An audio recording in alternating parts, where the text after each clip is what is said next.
on Sunday, when you came down, how long is it gonna take? Probably 10 minutes, sir.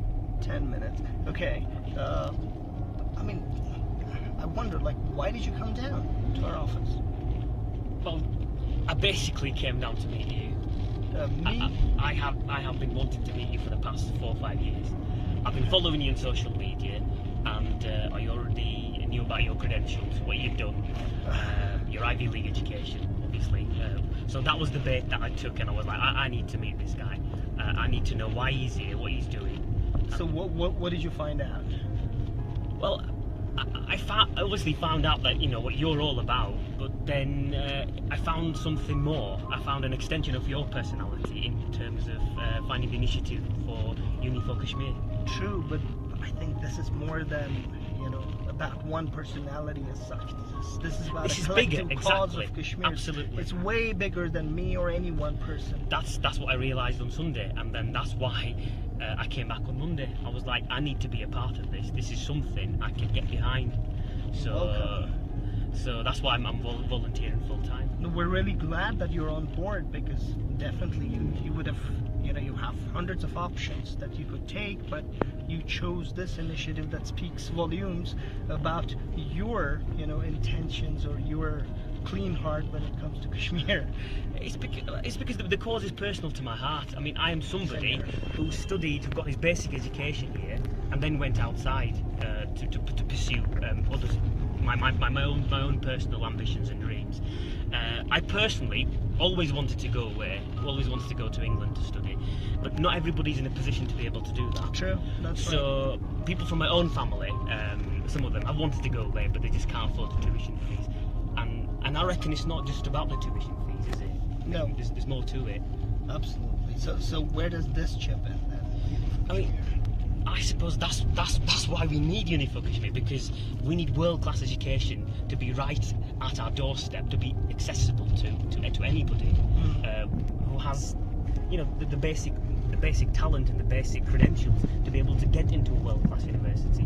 And that's exactly why we need to raise the academic, the professional, the soft skills standards of the entire valley. So that's why I believe this is momentous. Basically, this will be an absolute game changer. I'm pretty confident. Inshallah. Inshallah, yeah. That's what we're hoping too.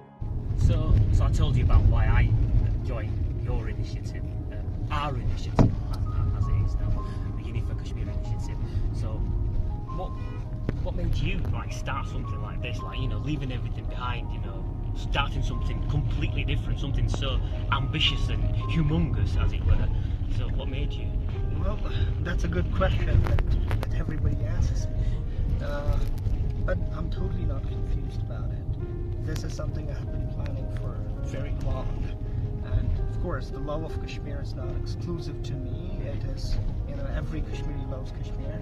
But then, I don't know, I mean, I don't like doing what I do for the rest of my life. I'm like, what is the difference between, you know, animals live for themselves? Not being in a rut. Exactly, Yeah. and if I do, no matter what I do for myself, it's just not gratifying me.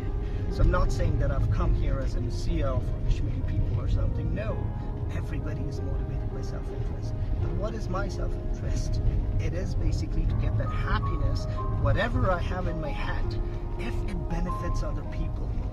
Whether or not I get anything out of it or not, you know, I'm like, you know, my purpose in my life is met.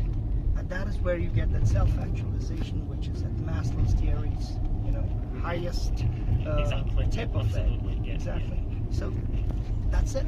When I visited the office, I was going through the wall, and I noticed your article that you'd written for GK, I presume. Yeah. A while back, I think. So it talked about what a world-class university or an educational institute should be, and then I was like, well, we do have universities and colleges here, Sure. but then the article talked about, well, where are the Nobel laureates then? Where is the cutting-edge research? Where are the state-of-the-art facilities? Why aren't we doing such things if we do have the educational prowess that we claim that we do? Where's the product, basically? I don't think anybody is claiming. Well, let me tell you this, even the educationists here, they agree with me. They said that, yes, you're right. Right. We figure nowhere. And that means something needs to change. I mean, let me tell you, we're up against the fourth industrial revolution. Yes. Yeah. Disruptive technologies of artificial intelligence, of big data analytics, of quantum mechanics, and robotics, and new age entrepreneurship, digital marketing, and whatnot, right? So the jobs and the world that we are preparing our students for, it's not there. As per the World Economic Forum research, they said that by 2023, 77 million jobs will be non-existent. But that doesn't mean that there are no jobs. But we have new 133 million jobs coming up. But our students are not qualified for that. And we're doing nothing about it. Absolutely nothing. Because I suppose we're not equipping them with the right skill set. Right skills. Yeah. Well, Yeah. this is about the technologies that are disruptive technologies. The fourth industrial revolution is going to kind of change the entire landscape of the education and jobs as well. But at the same time, there's another facet to this. For example, there's another research which is done by Harvard University in association with Stanford Research Center and Carnegie Foundation, saying that 85% of your job success, it hinges upon your soft skills, and just 15% they depend upon your technical skills, which are hard skills. Yeah. But what are we doing here? We're just after those 15%. 15%, yeah. So what are your chances of success? Just 15%. 15%. The chances of failure are 85%. And what are the soft skills? It's not just the communication. I mean, people in America and England, you would agree with me. I mean, they don't have a problem of communication, No, it's not that. especially English language. It's more about people skills, original thinking, creative thinking. You have critical thinking, which is essential. Absolutely. So these are the soft skills that we need to train our students on, and this is what makes the difference. I ask you a question. If you were an employer and there's somebody who comes to you and says that I have a PhD in artificial intelligence and whatnot and hire me, are you going to just be floored and say, well, you're hired? You're a private employer, okay? No, so absolutely not. You just don't look at the credentials.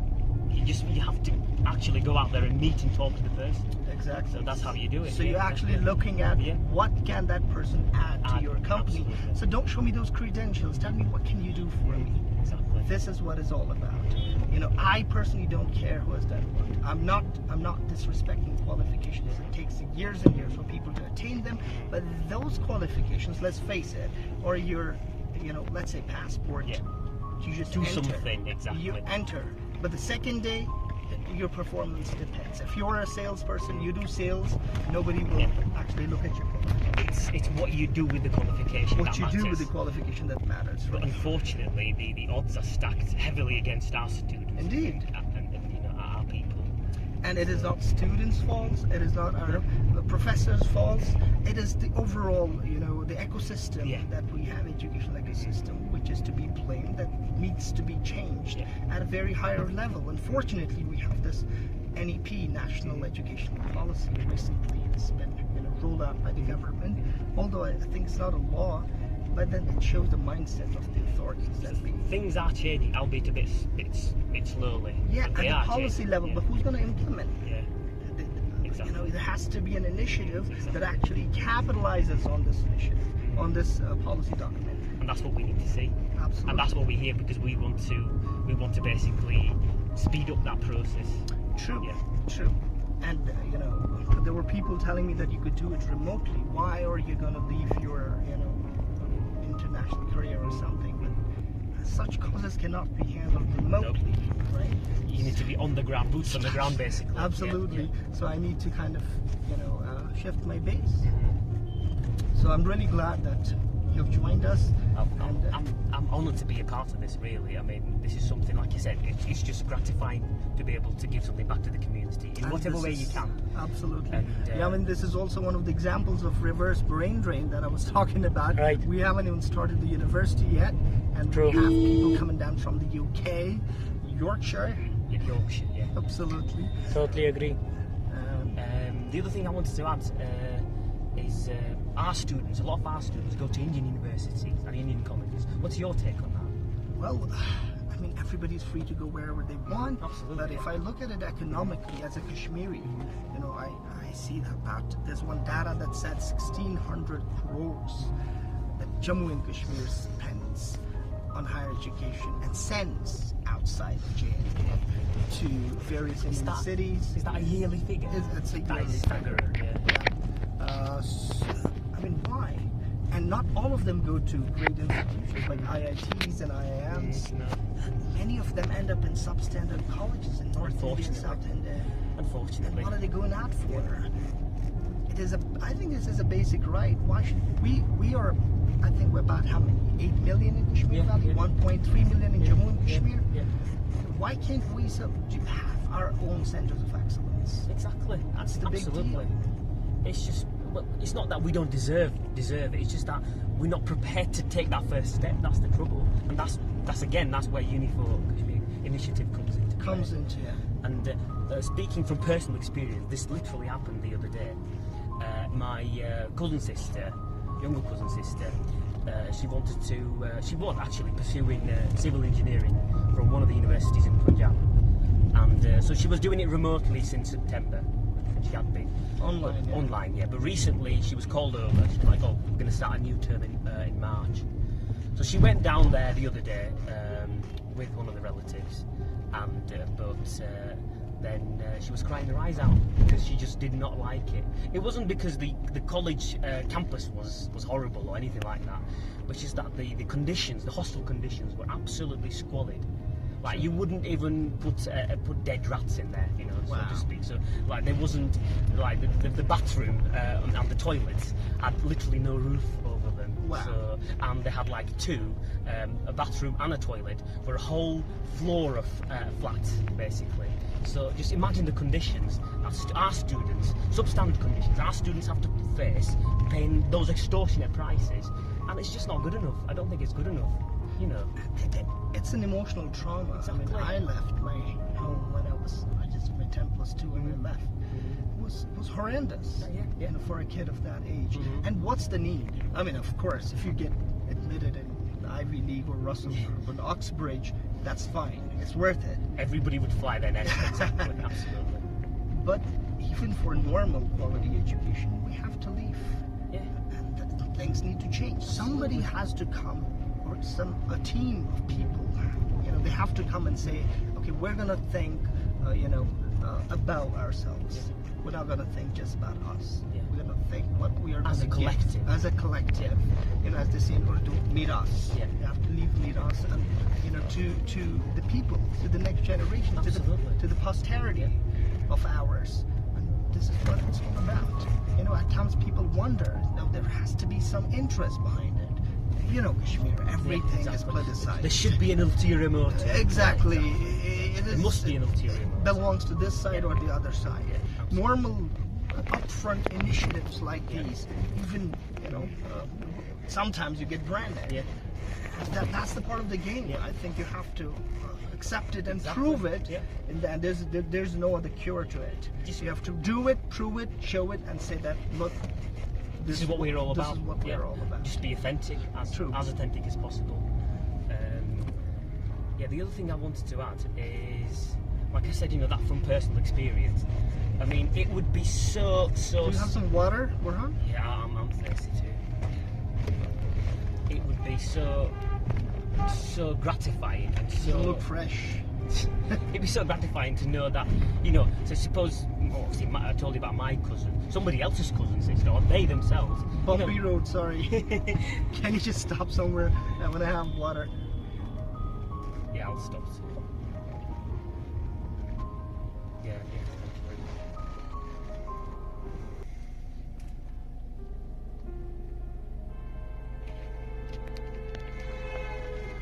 Jeez, finished it. Sorry. It's okay. So I can't thank you enough in that respect, because the thing is, see, people like me who've gone abroad, done this and that, and we come back, we're like, you know, we feel so despondent and, you know, just overall miserable coming back, saying, oh, nothing's changed, when's it going to change, I wish it would change. Do you know what I mean? And I want to do something. I want to do something, And this but I is don't know that what. something. I don't know what that is. I don't know what. Who's gonna tell me and how? I came back the other week. I was saying the same things, you know. I wish things would change. I wish this would happen, that would happen. But when I met you, with the initiative that you told me about, I was like, this is it. This is how we change it. Because it's with education, you cast away ignorance. True. And ignorance is basically the breeding ground of all evil Evils. in society. So that's what we have to do. This is exactly what it is. So I can't thank you enough for actually having the audacity to and the temerity to actually go ahead with this. So I really thank you for that. I thank you too, and at the same time, I think, you know, the people, you know, who I see every day, they're so supportive, and they, you know, support everything I say, whether that is our board, or even people who are not on our board. We go and you invite them. You know, we had people coming down, good faces, coming down from Bandipura the other day, or people in Kupwara. I met a few. Yeah. You were there, right? Yeah, what was? Yeah. True. Sunday, yeah. So there is that, you know, receptivity Yeah. that I did People not are expect. listening, absolutely. People are, Yeah. they're like, yes, this is something great. Yeah. Especially if they realize that whatever they had heard initially about this initiative or about me, you know, is not true. No. It's not about one guy. It's not about yeah, one exactly. guy. It's an initiative. Exactly. Somebody might have initiated it, but it's not his personal property. So they're like, yes, this is something we want to do, and then they contribute more than what was initially, you know, expected. Absolutely.